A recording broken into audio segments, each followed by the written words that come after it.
حفلة أنيما في مصر اللي اتعملت يوم الجمعة واتعمل ضجة كبيرة جدا عليها، وخصوصا لما اتقال عنها إنها بتحاول تفعل طاقة الهرم الأكبر.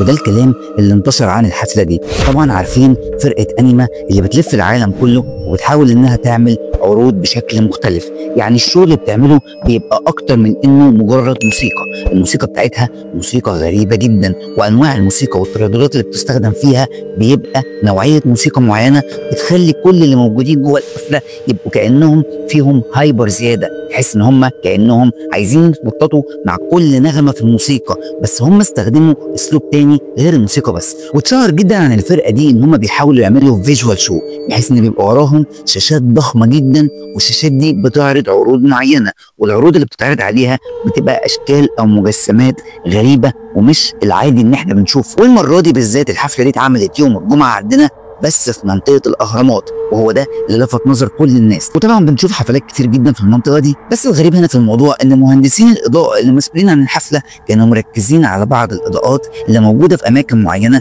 وده بيظهر جمال الأهرامات. وطبعا الإضاءة دي بتبقى مترتبة من قبلها، وده برضه العادي في كل الحفلات، بس اللي مش عادي استخدام نوعية الموسيقى دي جنب الأهرامات والمجسمات اللي كانت بتتعرض في التوقيت ده. وخصوصا إن ناس كتير ربطت ما بين المجسمات دي وما بين رموز معينة كانوا هم بيقصدوها، وبيقولوا ان الفرقه دي دايما بتقدم حفلات للمنظمات دي. بس زي ما احنا عارفين ان العالم كله بيحاول ان هو يعرف سر الهرم الاكبر، ومحدش بيعرف اي حاجه عن الاهرامات، وخصوصا ان في دراسات على مستوى السنين اللي فاتت كلها بيعملوها علشان يوصلوا هو الهرم معمول ليه. وعارفين كويس جدا ان القدماء المصريين بنوا الاهرامات دي من الاف السنين، ولحد اللحظه دي محدش في العالم عارف يوصل لسر الاهرامات او طريقه البناء اللي اتعملت لها، او حتى الهدف من بناء الاهرامات. لانه كتير جدا درسنا زمان في التاريخ ان الاهرامات دي معموله علشان تبقى مقابر للقدماء المصريين، بس بعد ابحاث كتير جدا محدش عارف الاهرامات دي فعلا مجرد مقابر ولا لا، لانه مفيش اي حاجه من النقوش اللي فيها بتقول ان هي كانت مجرد مقبره، ومفيش اي مومياوات زي بقيه المعابد اللي بيلاقوا فيها نقوش بتقول انها مقبره او مومياوات موجوده جوه المقابر دي.